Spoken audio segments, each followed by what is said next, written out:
नमस्कार मित्रांनो, सुस्वागतम घरोघरी मातीच्या चुली या मालिकेच्या आजच्या भागामध्ये मित्रांनो, आता जानकी ऋषिकेशला विचारत असते की ऋषिकेश, त्या बॉसबद्दल तुम्हाला काही कळले का, तो कसा आहे आणि काही त्याची माहिती मिळाली का।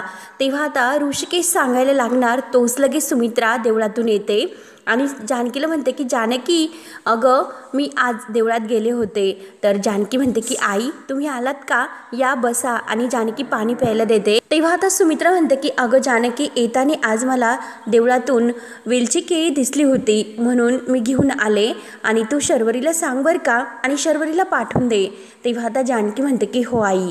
तेव्हा आता सुमित्राला धाप लागलेली असते, तर ऋषिकेश म्हणतो की इतक्या उन्हात एकटीला पायी जाण्याची काय गरज होती, काही धकधक करायची गरज होती का। तेव्हा आता सुमित्रा म्हणते की अरे शरूसाठी गेले, तिची काळजी वाटते ना म्हणून देवाकडे गेले होते। तिच्या त्या सासूबाई मालतीताई आल्यापासून हल्ली शरू आणि माझं तर वारंवार बोलणं सुद्धा होत नाही। आणि जानकीला विचारते की जानकी, अगं काही शरूचा फोन तुला आला होतात का, तुमच्या दोघींचं काही बोलणं झाले का। तेव्हा आता जानकी नाही म्हणते, तर सुमित्रा म्हणते की एक काम कर, तू आज वेळ मिळाल्यानंतर तिच्याकडे जाऊन ये, आणि तिच्याकडे जाऊन आल्यानंतरच तुला कळेल की काय व्यवस्थित आहे किंवा नाही।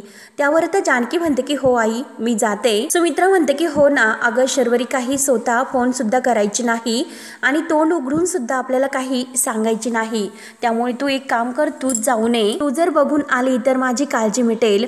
तेव्हा आता जानकी म्हणते की आई तुम्ही नका इतकी काळजी करू, मी जाते आणि सर्व काही व्यवस्थित आहे की नाही हे बघून येते। सुमित्रा विचारते की अगं पण जानकी नाश्त्याला तू काय करते। तेव्हा आता जानकी म्हणते की आई अहो यांना आवडतात ना म्हणून दडपे पोहे करते। सुमित्रा म्हणते की चल बरं मी तुझी मदत करते। जानकी म्हणते की आई नको, आत्ताच आला तुम्ही त्यामुळे बसा जरा, तुम्ही काम काही वगैरे करू नका, मी करते सगळं काही। तेव्हा सुमित्रा म्हणते की नाही ग, जरा काम केल्यानंतर मला सुद्धा पायाला जसं असं मोकळं मोकळं वाटतं, तसा आराम मिळतो आणि बरं सुद्धा वाटतं, कारण शर्वरीचा विचार करून करून डोक्याला वेड लागण्याची वेळ आली। तेव्हा आता सुमित्रा आत जाते, तर जानकी म्हणते की ऋषिकेश थांबा मी आलेच, आणि जानकी सुद्धा आता किचनमध्ये जाते। त्यानंतर आता इकडे शर्वरी मालतीचा राग तर खूप वाढलेला असतो म्हणून तिला नाश्ता आणि चहा घेऊन येते। आई सॉरी बरं का, रागाच्या भरात माझं सुद्धा तोंड सुटलं, मी काही तसे वाटेल ते तुम्हाला बोलले, परंतु हे बघा तुम्ही आता थोडासा नाश्ता करून घ्या।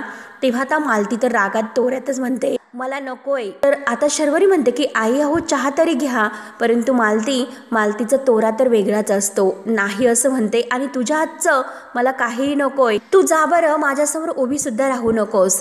तेवढ्यात आता दरवाजा वाजतो आणि शर्वरी म्हणते की थांबा मी बघते। आता जानकी आलेली असते। तेव्हा आता शर्वरीने दरवाजा उघडल्यानंतर जानकी हसूनच शर्वरीकडे बघते। तेव्हा आता शर्वरीला आनंद होतो। शर्वरी म्हणते की वहिनी अगं तू ना ये ना आतमध्ये। तर जानकी आतमध्ये येते आणि मालती काकूंजवळ येते, कशा आहात तुम्ही, पाया पडते, नमस्कार करते। तर लगेच आता जानकी पाया पडायला जाणार, तोच लगेच हिचा तोरा लगेच पाय मागे घेतो आणि तोंड वाकडे करून बसते। तेव्हा जानकीला थोडंसं वेगळंच वाटतं आणि तोऱ्यात म्हणते की कशी असणार मी, कारण जिच्या मुलावर नको नको ते आरोप लावले तर ती आई कशी असणार। तेव्हा आता जानकी विचारते की म्हणजे काय झाले, तर शर्वरी म्हणते की वहिनी अहो काही नाही, कारण रिपोर्ट्स आले आमचे, त्या रिपोर्ट्समध्ये असं कळलं की दोष विक्रांतमध्ये आहे।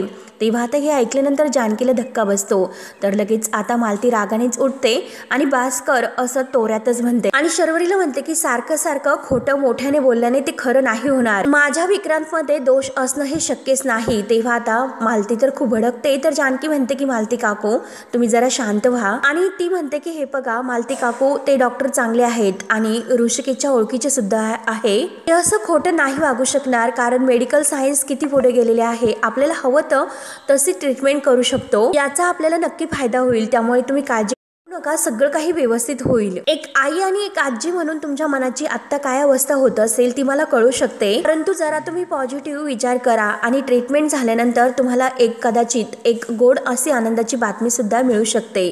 मालती काकू तुम्ही माझ्यावर विश्वास ठेवा, तुम्हाला आजी म्हणणारा आणि तुमच्या घरामध्ये अगदी पावलापावली असा दवडणारा आणि तुमच्याकडे हट्ट करणारा असा गोड पाहुणा लवकरच येईल, तुम्ही असं चिडू नका। आणि हे बघा त्या दोघांना सुद्धा तुम्ही टेन्शन देऊ नका।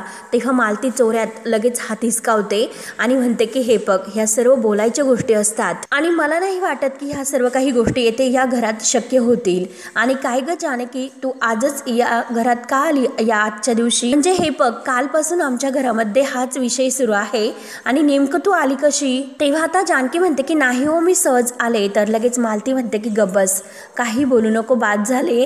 म्हणजे हे बघ, आत्ता खरा डाव तुमचा मला कळला, कारण दोष तुमच्या मुलीत आहे आणि सुद्धा हे तुमच्या ओळखीचे आहेत. त्यामुळे आता मला सगळं काही समजले की सगळे आरोप तुम्ही मुद्दाम माझ्या मुलावर करतात, दोष त्याला लावतात. म्हणजे आता सगळं काही कळले की हे सगळं काही तुम्ही मुद्दाम करतात. तेव्हा आता जानकी म्हणते की अहो मालती काकू काय बोलतात? तेव्हा लगेच मालती म्हणते की नाही, हे सगळे तुमचे डाव आहेत. तर लगेच शर्वरी म्हणते की हे बघा आई, तुम्ही एक काम करा, व्हॉइस नोट रेकॉर्ड करून तुम्ही परत ती प्ले करा, म्हणजे तुमचं काम सोपं होईल आणि बोलण्याचे कष्ट तुमचे वाचतील. तेव्हा आता जानकी म्हणते की शर्वरी वंश, तुम्ही शांत राहा. तर शर्वरी म्हणते की नाही जानकी वहिनी, त्या केव्हापासून हेच बोलतात. तेव्हा आता जानकी थोडीशी रागवते आणि शर्वरी वंश, मी बोलते ना. जानकी मालतीला म्हणते की हे बघा, तुम्ही असे गैरसमज करून घेऊ नका. जशा शर्वरी वंश आमच्यासाठी आहेत तसे विक्रांत भाऊजी सुद्धा आम्हाला सारखेच आहेत, त्यामुळे कोणताही गैरसमज तुम्ही करू नका. मी हात जोडून तुम्हाला विनवणी करते, गैरसमज करू नका, कारण गैरसमजाचा रंग फार असा पक्का असतो, एकदा तो चढला की उतरत नाही. तेव्हा लगेच मालती म्हणते की जानकी, अगं मीच तुझ्या समोर हात जोडते की तू आमच्या घराच्या भानगडीत पडू नकोस, त्यामुळे तू इथून चालती हो, मला तुझ्याशी बोलायची अजिबात इच्छा नाही. असे बोलून तोऱ्यात ती आत जायला निघते. तर विक्रांत सुद्धा बाहेर आलेला असतो. तेव्हा आता लगेच शर्वरी लगेच जानकीच्या जवळ येते आणि मिठीत पडून खूप रडते. तेव्हा जानकी तिला समजावते. विक्रांत आता हे सर्व बघतो. तेव्हा आता विक्रांत जवळ आल्यानंतर शर्वरी आणि जानकी आपल्या डोळ्यातील पाणी पुसतात. तर विक्रांत आता जानकी समोर हात जोडतो आणि सॉरी, खरंच जानकी वहिनी, आई नको ते वाटेल तसं तुम्हाला बोलली, तुम्ही प्लीज इतकं मनाला लावून घेऊ नका. तिचा राग शांत झाल्यानंतर मी तिच्याशी बोलतो, मनाला लावून घेऊ नका. तेव्हा आता जानकी म्हणते की नाही आणि काळजी घ्या, असं बोल नाराज होऊनच जाते तेथून. तेव्हा आता शर्वरीला सुद्धा वाईट वाटतं आणि विक्रांतला सुद्धा. त्यानंतर आता इकडे ही ऐश्वर्या किचनमध्ये येते आणि किचनमध्ये आल्यानंतर एकतर खूप भूक लागली मला आणि आता पोह्यांची कढई उचकते आणि बघते तर काय त्यात पोहे असतात आणि ऐश्वर्या आता चिडते. ऐश्वर्या म्हणते पोहे, आणि आता नक्की हे पोहे त्या जानकीनेच बनवले असणार. इडली सांबर पोहे, दडपे पोहे, असंच काहीतरी या घरामध्ये असते, म्हणून आता खूप चिडत असते. आयुष्यात या पलीकडे ह्या जानकीला काहीच असं जमत नाही. सगळे काही मेनू हिच्यासारखे अगदी बोर असतात, टिपिकल. आणि परत स्वतःला म्हणते की जाऊन दे ऐश्वर्या, शांत हो. आणि आता मी स्वतःसाठी मस्त असं ऑमलेटच तयार करते आणि त्यानंतर त्यावर अशी त्याच्याबरोबर बिगर शुगर कॉफी, मस्त, खरंच काय आणि खूपच मज्जा येईल. आणि ह्या रणदिव्यांनी बाप जन्मात हे सर्व काही खाल्ले नसेल, जाऊन दे, मला काय करायचे. म्हणून ती ऑमलेट तयार करायला अंडे तर घेतेच आणि तेवढ्यात गुलाबदादा आत येतात. गुलाबदादा ऐश्वर्याला लगेच म्हणतात की थांबा वहिनी. तेव्हा ऐश्वर्या म्हणते की काय रे थांबा, मला थांबा म्हणायची तुझी हिंमतच कशी झाली? त्या जानकीने काय रे तुझा पगार वाढला म्हणून हिंमत सुद्धा वाढवली की काय? तेव्हा गुलाबदादा म्हणतो की काय काय करतात तुम्ही? तेव्हा आता ऐश्वर्या त्याला अंड दाखवते. मी अंड्याचं ऑमलेट तयार करते आणि काय रे तुला हवं आहे का? तर गुलाबदादा नाही म्हणतो. तेव्हा आता लगेच ऐश्वर्या त्याला ओरडते की काय रे, मग तुला काय करायचं की मी काही करू? चल चालता होई, तू माझ्या रूममध्ये जा आणि माझी रूम आवर. तेव्हा आता गुलाबदादा म्हणतो की वहिनी मी तुमची रूम तर आवरतो, परंतु तुम्ही किचनमध्ये थांबू नका. म्हणजे जाताना जानकी वहिनी मला सांगून गेलेल्या आहेत की तुम्हाला किचनमध्ये काही करून द्यायचं नाही, म्हणून तुम्हाला जे काही लागेल ते मी करून देतो, त्यामुळे तुम्ही प्लीज किचनच्या बाहेरच थांबा. तर ऐश्वर्या खूपच भडकते. दीड दमडीचा तू नोकर आहे आणि तू मला ऑर्डर देतोस आणि तुझ्या तर, असं बोलून ती अंड फेकून त्याला मारणार. तोच लगेच ते अंड अवंतिका झेलते. तेव्हा आता अवंतिका म्हणते की काय ग, काय चाललं ऐश्वर्या? अगं आमच्या घरी फेकाफेकी करतेस, लागलं असते तर गुलाबदादांना. तेव्हा आता लगेच ऐश्वर्या म्हणते की आली बेरोजगार वकील आली, आणि काय ग तुझ्याकडे कोर्टामध्ये क्लायंट नाही का? तू घरच्या लोकांबरोबर वकिली कायम तर करतच असते. तेव्हा अवंतिका म्हणते की एक गोष्ट लक्षात ठेव, हे बघ गुलाबदादा आमच्या फॅमिलीतील मेंबर आहे, त्यामुळे तू त्यांच्याशी जरा व्यवस्थितच वाग. तेव्हा आता ऐश्वर्या म्हणते की अहो घरचा मेंबर कशाला, गावचा सरपंच बनवा. दीड दमडीचा नोकर आणि मला ऑर्डर देतो की किचनमध्ये यायचं नाही म्हणून. तेव्हा आता गुलाबदादा म्हणतात की हे बघा वहिनी, अहो जानकी वहिनी जाताना सांगून गेल्यात यांना किचनमध्ये जाऊन द्यायचे नाही, आणि मी त्यांनी जे सांगितलं तेच ऐकतो, मग माझं काही चूक झालं तर? अवंतिका म्हणते की हो गुलाबदादा, तुमची काही चूक नाही. इनफॅक्ट म्हणजे जे काही केलंस ना तुम्ही ते अगदी बरोबर केलं. तर ऐश्वर्या लगेच रागाने म्हणते की काय अगं कोण ग तू ठरवणारी चूक की बरोबर? आणि हे बघ काळा कोट, तू माझ्या नादाला लागू नकोस. अवंतिका म्हणते की मला अक्कल शिकू नकोस, तुला आम्ही या घरामध्ये राहून देतोस ना याचेच आभार मान, नाहीतर तुला कधीही तू सुधारणार तर नाही. मला तर शून्य अपेक्षा आहे, परंतु बाकीच्यांना ज्या काही अपेक्षा आहेत ना त्यासाठी तुला एक चान्स दिलेला आहे आणि त्यासाठी किमान एका शून्यासाठी तरी तू अगदी सुधारण्याचा प्रयत्न कर. आणि येथे येऊन असं फेकाफेकी करायची गरज नाही. हे बघ, आणि मेन तुला सांगते माझ्याशी बोलताना उद्धट बोलायचं नाही, नाहीतर. तेव्हा ऐश्वर्या म्हणते की नाहीतर काय करशील ग तू? तर ऐश्वर्या सुद्धा धावून येते आणि तेवढ्यात सुमित्रा येते. सुमित्रा विचारते की काय झाले, तुम्ही किती मोठ्याने बोलतात, काही भांडण वगैरे सुरू आहे का? तर ऐश्वर्या खाली मान घालते. तर अवंतिका म्हणते की अगं ऐश्वर्या सांग ना, अगं काय झालं सांग ना आईंना, आता कुठे आवाज गेला तुझा? तर ऐश्वर्या म्हणते की आई मला भूक लागली होती म्हणून मी अंड करत होते, परंतु आता माझी भूक मेली. असे बोलून ऐश्वर्या तोऱ्यातच आत निघून जाते. तर सुमित्रा अवंतिकाला विचारते की काय ग अवंतिका काय झाले? तेव्हा आता अवंतिका म्हणते की अहो आई काही नाही, जानकी बहिणीने त्या ऐश्वर्याला किचनमध्ये यायला बंदी घातली ना त्याचा तिला प्रचंड राग आला. तुम्ही नका काळजी करू, ती परत नाही येणार किचनमध्ये. तेव्हा आता सुमित्रा म्हणते की अगं जानकी केव्हाची गेली आणि ती अजून सुद्धा आलेली नाही, शर्वरीकडे गेली. इतका वेळ का लागला, काय सर्व काही तिकडे ठीक तर असेल ना, म्हणून सुमित्राला तिकडची काळजी लागते. त्यानंतर मात्र आता इकडे जानकी डायरेक्ट डॉक्टरांना भेटायला येते आणि स्वतःची ओळख करून देऊन म्हणते की मला शर्वरी वंशाने सर्व काही सांगितले. हे बघा शर्वरी माझी नणंद आहे आणि त्यांनी काही टेस्ट केल्यात आणि विक्रांत भाऊजी तुमच्याकडे येऊनच गेले ना आणि त्या टेस्टचे रिपोर्ट सुद्धा आले ना? तेव्हा डॉक्टर म्हणतात की हो रिपोर्ट आले. तर जानकी विचारते की अहो घरामध्ये सर्वजण डिस्टर्ब आहेत, परंतु यावर काही उपाय तर असेल ना? जो काही रिपोर्ट आला त्यामुळे मला एक सांगा की मेडिकल सायन्स किती पुढे गेलेले आहे. एखाद्या स्त्रीला आई होणं किती इमोशनली हे महत्वाचं असतं हे तुम्हालाच माहिती असते. तेव्हा डॉक्टर म्हणतात की हो ना, आणि हे बघा विक्रांत भाऊजीमध्ये जो काही दोष आहे त्याने आपण काय करू शकतो त्यासाठी. तेव्हा आता डॉक्टरांना धक्का बसतो. डॉक्टर म्हणतात की अहो तुम्ही काय बोलतात, विक्रांत यांच्यामध्ये दोष नाही तर दोष मात्र शर्वरी यांच्यामध्ये आहे. तुमची नक्की काहीतरी मिसअंडरस्टँडिंग झालेली आहे, थांबा मी चेक करते. म्हणून आता डॉक्टर पुन्हा आपला रिपोर्ट चेक करतात आणि विक्रांतचे रिपोर्ट नॉर्मलच आहे, प्रॉब्लेम शर्वरीमध्ये आहे असं जेव्हा सांगतात तर जानकी म्हणते की काय बोलतात शर्वरी वंशमध्ये प्रॉब्लेम आहे? तर डॉक्टर म्हणतात की हो त्यांच्याच रिपोर्टमध्ये प्रॉब्लेम आहे. त्यानंतर आता जानकीला धक्का बसतो. तर इकडे मात्र ऋषिकेश सारखा तोच विचार करत असतो की सौमित्र हे सर्व करू शकेल, कारण जे काही तो विचार करतो तो सगळं काही अगदी तो किशोर सुद्धा म्हणलेला असतो की जो काही आहे तो अगदी लॉयर सारखा दिसतो. ऋषिकेश आता खूप असा रागवलेला असतो की विचार करून करून अगदी डोकं फाटेल आणि सारखा तोच विचार करतो. मग या सगळ्यामध्ये या पुराव्यामध्ये सौमित्रचं नाव का पुढे येत असेल? जे काही मला पुरावे मिळाले त्यातील कोणीही सयाजीरावांचं नाव तर घेतच नाही. मग सौमित्र आणि नानांची काय दुश्मनी असेल म्हणून तो नानांशी असं वागू शकतो? सगळ्या पुराव्याची मी काही जुळवाजुळव करतो. मग सौमित्र का नानांना किडनॅप करेल आणि तो कोर्टामध्ये माझ्यासाठी का लढेल? एक मन हा सुद्धा विचार करतो आणि दुसरं मन पुराव्यामुळे सौमित्रशी सुद्धा तो संशय येतो. त्यामुळे सत्य काय आहे आता जाणून घेण्यासाठी फक्त एकच पर्याय आहे. म्हणून तो देशमुखांना लगेच कॅबिनमध्ये येण्यासाठी फोन करतो आणि कॅबिनमध्ये बोलावून घेतो. तेव्हा देशमुख आत येतो आणि सर तुम्ही बोलावलं का असं विचारतो. तर ऋषिकेश म्हणतो की हो तुम्ही एक काम करा, काल त्या गण्याने जी काही जागा सांगितली होती त्या संपतला तो बॉस तेथे भेटला होता, त्या जागी तुम्ही तेथे जा. जे काही दुकान वगैरे आहे ना ते घर, तर तेथे जा आणि तेथे जाऊन जे काही सीसीटीव्ही फुटेज तुम्हाला मिळतं की काय हे चेक करा. तेव्हा मात्र आता देशमुख विचारतो की त्याने काय होईल. तेव्हा आता ऋषिकेश म्हणतो की हे बघा त्याने असं होईल की हा जो काही संपत आहे त्याच्या त्या बॉसला भेटतो ना तर त्याबद्दल आपल्याला कळेल आणि हा बॉस आहे तरी कोण. त्यानंतर आता इकडे सुमित्राला खूप टेन्शन येते, ती सारखी जानकीची वाट बघत असते. तर अवंतिका म्हणते की आई तुम्हाला चहा कॉफी काही हवं आहे का, मी लगेच बनवून देते. पण सुमित्रा म्हणते की नकोय अगं, असं भलत्या वेळेला जर चहा कॉफी घेतलं तर पित्त होतं. तर अवंतिका विचारते की आई अहो मग काय झालं, तुम्ही इतके अपसेट का आहात? तेव्हा आता सुमित्रा म्हणते की अगं जानकी शर्वरीकडे गेलेली आहे, बराच वेळ झाला ती अजून नाही आली. मला काळजी वाटते. तेव्हा अवंतिका म्हणते की आई तुम्ही फोन करून बघितलाच का? सुमित्रा म्हणते की अगं फोन सुद्धा केला परंतु ती उचलत नाही.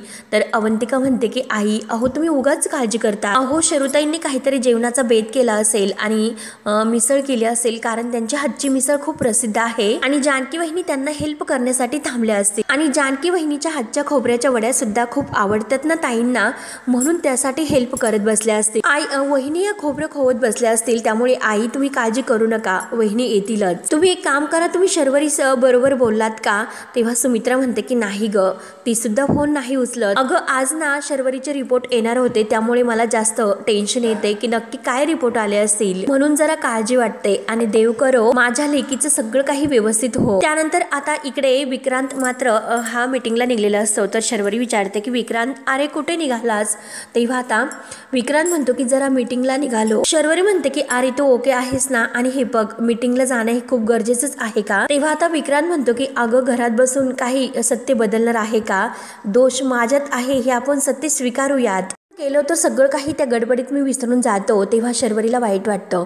शर्वरी म्हणते की विक्रांत तू काळजी करू नको, सगळं काही व्यवस्थित होईल. अरे पण मला आईंची जास्त काळजी वाटते, त्यांनी परत काही करायला नको. तेव्हा विक्रांत म्हणतो की हे बघ ती शांत झाल्यानंतर सगळं व्यवस्थित होईल. म्हणून विक्रांत आता जायला निघतो, बाईक जवळ येतो आणि तेवढ्या तेथे जानकी येते. तर विक्रांत म्हणतो की वहिनी. तेव्हा आता जानकी म्हणते की अहो मी डॉक्टर संपदांना भेटायला गेले होते, त्यांनी मला सगळं काही खरं सांगितलं. तेव्हा आता विक्रांतने हे सत्य लपवलेलं असतं, कारण दोष तर शर्वरीमध्ये असतो. त्यानंतर आता इकडे ही ऐश्वर्या खूपच भडकलेली असते. दीड दमडीचा नोकर मला शिकवतो, हा गुलाब आमचा नोकर आहे, म्हणजे आता हो जास्तच आम्हाला ह्या शिकवण्या देतोय, कारण याला आम्ही कामावर ठेवले नाही तर मला कामावर ठेवले आणि तो आम्हाला पगार देतोय. त्यामुळे आता काही झालं तरी या गुलाबचा काटा मला काढावाच लागेल. म्हणून खिडकीजवळ येते आणि गुलाब कुठे आहे डोकावून बघते. तेव्हा मात्र आता ऐश्वर्या गुलाब कुठेही बघते, बाहेर खिडकीतून डोकावून बघते तर गुलाब बाईक जवळ असतो. तेव्हा आता ऐश्वर्या ओळखते की नक्की हा बाईकवरून चाललाय. त्यामुळे आता हा बाईकवरून नाही, याला आता चांगलंच लांबच्या प्रवासाला पाठवते. म्हणून आता गुलाबदादा बाईकवरून निघणार तोच लगेच ऐश्वर्या आवाज देते की गुलाब, ए गुलाब थांब मी आले. म्हणून ती लगेच आता गुलाबदादा जवळ येते. तर गुलाबदादा म्हणतात की आता काय झालं असेल? तेव्हा ऐश्वर्या तेथे येते आणि काय रे, मी तुला आवाज देते, तुला ऐकू येत नाही का? अरे आई केव्हाचे तुला आवाज देतात, तुला ऐकू येत नाही का? तेव्हा आता लगेच गुलाबदादा आतमध्ये जातो. तोपर्यंत ऐश्वर्या आता गाडीचे ब्रेक फेल करून ठेवते. तर गुलाब आत येतो आणि सुमित्राला म्हणतो की आई साहेब मला बोलावलं होते का? तेव्हा आता सुमित्रा म्हणते की नाही रे गुलाब, अरे मी काही माझं काम वगैरे नव्हतं, मी तुला नाही बोलावले. बरं तू एक काम कर, तू शर्वरीकडे जाऊन येतोस का? म्हणजे हे बघ, अरे मी जानकीला सकाळपासून तिकडे शर्वरीकडे पाठवलेलं आहे आणि जानकी सकाळपासून तिकडे गेलेली आहे, परंतु अजूनपर्यंत ती आली नाही आणि ह्या दोघी फोन सुद्धा उचलत नाही. त्यामुळे तू तेथे जा आणि जानकी तेथे असेल तर तिला म्हणा की तुला घरी बोलावलं म्हणून. माझं एवढं काम तू करशील ना? तर गुलाबदादा म्हणतात की हो आई साहेब नक्की करतो. अगोदर शर्वरी ताईकडे जातो आणि मग शेतावर जातो. तेव्हा आता गुलाबदादा हसून लगेच परत विचारतो की म्हणजे अच्छा आई साहेब तुम्ही या कामासाठी बोलावलं होतं? तेव्हा आता सुमित्रा म्हणते की अरे नाही, मी खरंच तुला बोलावलं नव्हतं आणि तू आलास म्हणून मी तुला हे सर्व काम सांग. तेव्हा आता गुलाबदादा म्हणतात की खरंच तुम्ही मला बोलावलं नव्हतं का? म्हणून तो डोक्यात विचार करून येतो असं बोलून बाहेर निघून जातो. तेव्हा आता गुलाबदादा म्हणतो की त्यांना काहीतरी गैरसमज झाला असेल, जाऊन दे मी आता कामाला जातो. म्हणून तो हेल्मेट घालतो आणि बाईकवर बसतो. तेव्हा मात्र आता तो बाईकवर बसून निघून जातो. तर ऐश्वर्या नारळाच्या झाडामागे लपलेली असते आणि म्हणते आता ब्रेक नसलेल्या गाडीसारखं तुझं तोंड मात्र जास्त चालतं, जसं तुझं तोंड तशी तुझी गाडी. कारण तिने ब्रेक फेल करून आता तिला खूप आनंद वाटत असतो. त्यानंतर आता इकडे विक्रांत काही सांगायला तयार नसतो. जानकी म्हणते की भाऊजी मी तुम्हाला काय विचारते, तुम्ही असं शर्वरी वंशशी का खोटं बोललात, काय कारण होते? आणि जर उद्या त्यांना हे सर्व खरं कळलं की दोष तुमच्यात नाही तर त्यांच्यात आहे, तेव्हा आता विक्रांत म्हणतो की वहिनी कुठून कळणार, या बाबतीत तिला काही कळणार नाही, याची मी पुरेपूर काळजी घेईल. तेव्हा आता जानकी म्हणते की अहो विक्रांत भाऊजी मी बघितलेला आहे, कारण स्वतःवरचा जो काही दोष आहे तो ढकलण्यासाठी जोडीदारावर संशय घेत, परंतु येथे असं काय झालं की तुम्ही शर्वरी वंशावर जो काही दोष आहे तो तुमच्यावर घेतला? तर विक्रांत म्हणतो की कारण मला शर्वरीची काळजी आहे, मी स्वतःवर हा सर्व दोष घेऊन सर्व सहन करू शकतो, कारण हा समाज खूप ढोंगी आहे, तो खूप भेदभाव करतो. एखाद्या पुरुषात जर दोष असेल तर त्याला लोक काही म्हणत नाही, चालून द्या असं म्हणतो, आणि हेच जर त्या स्त्रीमध्ये दोष असेल तर ते सर्व लोक तिला टोमणे मारतात. मारतात. ह्या बायका असतात ना, बायकांनाच कमी लेखतात. त्या बाईने हे दुःख भोगायचं की जे काही समाजाचे टोमणे आहे ते ऐकून घ्यायचे. आणि हा समाज आता ह्या बायकांना बारशाला सुद्धा बोलवायचं नसतं. कोणत्याही कार्यक्रमाला जर गेल्या आणि एखाद्या मुलाच्या डोक्यावर जर त्या बाईने हात ठेवला तर लगेच त्या मुलाला बाजूला करतात. त्या बाईला हात सुद्धा लावून देत नाही, तिला वांजोटी म्हणतात. त्या बाळावरती नजर पडायला नको. काय हे कसा वागतो आपला समाज अशा बायकांशी. मग हे सर्व व्हायला नको. शर्वरीच्या बाबतीत हे सर्व घडायला नकोय आणि शर्वरी हे सर्व सहन करू शकणार नाही. हे बघा बहिणी, रामनवमीच्या वेळेस तुम्ही तिला पाळणा हालायला लावला होता, तेव्हा तर आजी ह्याच गोष्टीवरून काहीतरी बोलल्या होत्या आणि बघितलंच ना शर्वरीच्या डोळ्यात किती पाणी आलं होतं, तिला किती वाईट वाटले. तेव्हा त्या क्षणाची जानकीला आठवण होते. त्यानंतर आता इकडे सुमित्राला तर राहवतच नाही. ती शर्वरीला शेवटी फोन करते. तेव्हा आता शर्वरी फोन उचलते. तेव्हा आता हॅलो असं म्हणते तर सुमित्रा म्हणते की अगं हॅलो काय हॅलो, मी केव्हाच तुला आणि जानकीला फोन करते, तुम्ही का उचलत नाही आणि कुठे होतात. तेव्हा आता लगेच शर्वरी म्हणते की हो जानकी वहिनी इकडेच आली होती, ती येऊन गेली असं सांगते. तर सुमित्रा म्हणते की अगं त्या जानकी तुझ्या सासूबाईंना भेटली ना, व्यवस्थित तर बोलल्या ना त्या जानकीशी, नक्की काय झाले सांग बरं, आणि ते रिपोर्ट्स आले का शर्वरी, असे अनेक प्रश्न विचारते. पण शर्वरी आता शांत असते. शर्वरी म्हणते आई अगं, आणि परत ती शांत होते. तर सुमित्रा म्हणते की अगं शरू सांग ना, अगं जीव अगदी टांगणीला लागला, केव्हापासून जानकीचा फोन लावते ती सुद्धा उचलत नाही. तेव्हा आता शर्वरी रडायला सुरुवात करते आणि म्हणते की आई. सुमित्रा म्हणते की हे बघ शरू काय झालं ते व्यवस्थित सांग, अगोदर रडायचं थांब. तेव्हा आता शर्वरी सांगायला सुरुवात करते की आई रिपोर्ट्समध्ये आले दोष विक्रांतमध्ये आहे. तर हे ऐकून सुमित्राला धक्का बसतो. सुमित्रा म्हणते की काय बोलतेस, म्हणजे विक्रांत रावामध्ये दोष आहे आणि हे बघ ना त्यांच्या आई मला फार टोमणे मारतात. तेव्हा आता सुमित्रा म्हणते की हे बघ तू आता विक्रांत रावांना काही टोमणे वगैरे मारू नकोस आणि हे बघ त्यांना आता तुझ्या आधाराची गरज आहे. शर्वरी म्हणते की अगं आई हे बघ दोष माझ्यात जर असता तर त्यांच्या आईने मला फाडून खाल्ले असते आणि आता त्यांच्या मुलात दोष आला तरी सुद्धा त्या मला दोषी मानतात. तेव्हा सुमित्रा म्हणते की काय ग काय झाले. तर शर्वरी म्हणते की आई अगं त्या काहीतरी ह्या मानायलाच तयार नाही. त्यांना असं वाटतं की हे सर्व मी मुद्दाम करते आणि खरं तर दोष माझ्यात आहे आणि मी मुद्दाम रिपोर्ट बदलले असं त्यांचा गैरसमज झाला. आपल्या जानकी बहिणीचा सुद्धा खूप अपमान केला आणि जानकी बहिणीला सुद्धा खूप उलटसुलट बोलल्या त्या. तेव्हा आता सुमित्रा म्हणते की हो ना, मला वाटलंच होतं नक्की काहीतरी गोंधळ झाला असेल म्हणून, त्यामुळे शर्वरी तू शांत हो, रडायचं बंद कर. तेव्हा आता शर्वरी म्हणते की आई अगं त्या काही ऐकायलाच तयार नाहीत. तेव्हा सुमित्रा आता शर्वरीला समजावते की हे बघ अगं त्या विक्रांतच्या आई आहेत आणि विक्रांत ही त्यांचे एकुलता एक मुलगा आहे, त्यामुळे धक्का तर त्यांना सुद्धा बसला असेल. जरी सुद्धा त्या रागाच्या भरात काही बोलल्या असतील तरी सुद्धा तू शांत राहा आणि हे बघ त्यांना काही उलटसुलट बोलू नकोस. हळूहळू सगळं काही व्यवस्थित होईल आणि हे बघ आपल्याला डॉक्टरांच्या मदतीने सर्व काही करता येईल, तू त्यामुळे तू काळजी करू नकोस. आणि हे बघ बाळा जितकं तुला डोकं शांत ठेवता येईल तितकं डोकं तू शांत ठेव, घरामध्ये वाद वगैरे करू नकोस, होईल सर्व काही ठीक. तेव्हा आता सुमित्राने फोन ठेवल्यानंतर नाना विचारतात की काय ग सुमित्रा काय झाले, मला काही सांगशील की नाही. तेव्हा आता सुमित्रा म्हणते की मला असं वाटतं की डॉक्टरांनी असं सांगितले रिपोर्टमध्ये की विक्रांत रावमध्ये काहीतरी दोष आहे. तेव्हा आता हे नेमकं आता कळचुटी आजी ऐकते, कारण जिला ऐकायला नको होतं तीच शेवटी आता यांचं बोलणं चोरून ऐकते. त्यानंतर आता इकडे विक्रांत रडत असतो. विक्रांत जानकीला म्हणतो की मी कसं शर्वरीला सांगू की दोष तिच्यात आहे आणि या धक्क्याने ती किती खचून जाईल, तिची काळजी मला करावीच लागेल. आणि हे बघा तुम्हाला माझी आई कशी आहे हे सुद्धा माहिती आहे, तिला जर कळले की दोष माझ्यात नाही तर शर्वरीत आहे तर वहिनी शर्वरीचं जगणं सुद्धा ती मुश्किल करेल. फक्त शर्वरीला त्रास देणार नाही तर तुमच्या अख्ख्या रणदिवे कुटुंबाचा ती उद्धार करेल. तेव्हा आता हे बोलणे ऐकून जानकीचे सुद्धा डोळे भरून येतात. त्यामुळे हे सर्व टाळण्यासाठी हा सर्व दोष मी माझ्यात घेतला, सगळं काही दोष मी माझ्यावर घेतला आणि जर शर्वरीवर ही सर्व वेळ आली तर ते मी नाही सहन करू शकणार, कारण मी शर्वरीवर खूप मनापासून प्रेम करतोय, अगदी खूप, मी तिच्याशिवाय नाही जगू शकत. तेव्हा आता खरंच जानकी म्हणते की खरंच शर्वरी वंश खूप लकी आहात, कारण शर्वरी वंशाला तुमच्यासारखे पती मिळाले आणि जर शर्वरी वंशाला ही गोष्ट कळली की दोष त्यांच्यात आहे आणि आपण ती गोष्ट त्यांच्यापासून लपवली, त्यामुळे तर शर्वरी वंश आणखीनच खचून जाते आणि त्यांचा कॉन्फिडन्स कमी होईल. तेव्हा आता विक्रांत म्हणतो की म्हणूनच वहिनी मी तुम्हाला सांगतो की तुम्ही सुद्धा याविषयी कुणालाच काही सांगू नका. शर्वरीसाठी मी तुमच्यासमोर हात जोडतो की तुम्ही कुणाला सांगू नका. तेव्हा आता जानकी म्हणते की विक्रांत भाऊ असे हात जोडू नका आणि खरं तर मला खूप कौतुक वाटते की तुमच्यासारखा जोडीदार शर्वरी वंशाला मिळाला. एक माणूस म्हणून म्हणून मला तुमचा अभिमान वाटतो. तुम्ही शर्वरी वंशाच्या प्रेमापोटी हे सर्व करता, त्यामुळे मी सुद्धा कुणालाच नाही सांगणार असे आता जानकी विक्रांत खुश होऊन तिला थँक्यू म्हणतो आणि दोघांच्या डोळ्यात पाणी येत असते. तर हा भाग येथे संपतो. पुढील भागामध्ये आता गुलाबदादा रोडने जात असतात आणि जानकी गुलाबदादांना बघते आणि आवाज देते की गुलाबदादा गुलाबदादा. तेव्हा आता ह्या ऐश्वर्याने गाडीचे ब्रेक फेल केलेले असतात, म्हणून आता गुलाबदादा आता जे काही त्यांचं ब्रेक हे लागत नसल्यामुळे ते आता एका दगडावर जाऊन पडतात. जानकी जोरात ओरडते की गुलाबदादा. त्यानंतर आता इकडे आजीला जे काही माहिती होतं ते लगेच आता ऐश्वर्याला सांगायला येते. शर्वरीचे रिपोर्ट्स आलेत आणि ऐश्वर्या घाईने विचारते की आजी रिपोर्ट्समध्ये काय आलं. तेव्हा आता लगेच आजी सांगते की अगं विक्रांतमध्ये दोष आहे. आता विक्रांतमध्ये दोष आहे हे ऐकल्यानंतर मात्र आता लगेच ऐश्वर्या म्हणते की अहो आजी हीच तर वेळ आहे शर्वरी वंशाला आपल्या बाजूने करून घेण्याची. आणि आता असंच एक एक करून त्या जानकीचे सर्व माणसं आपण आपल्या बाजूने एक करून घ्यायची आणि शेवटी त्या जानकीला एक पाडायचं. त्यानंतर आता इकडे देशमुख जे काही CCTV फुटेज आहे ते घेऊन येतो आणि ते ऋषिकेशला दाखवतो. त्यात म्हणजे आता सौमित्र हा मेन पुढे आलेला असतो आणि सौमित्रला बघून मात्र ऋषिकेशचा गैरसमज आणखीन होतो आणि एक खूप मोठा धक्का त्याला बसतो. सौमित्र या संपत सोबत आणि म्हणजे सौमित्र असे बोलून आता पूर्णपणे ऋषिकेश हतबल होतो.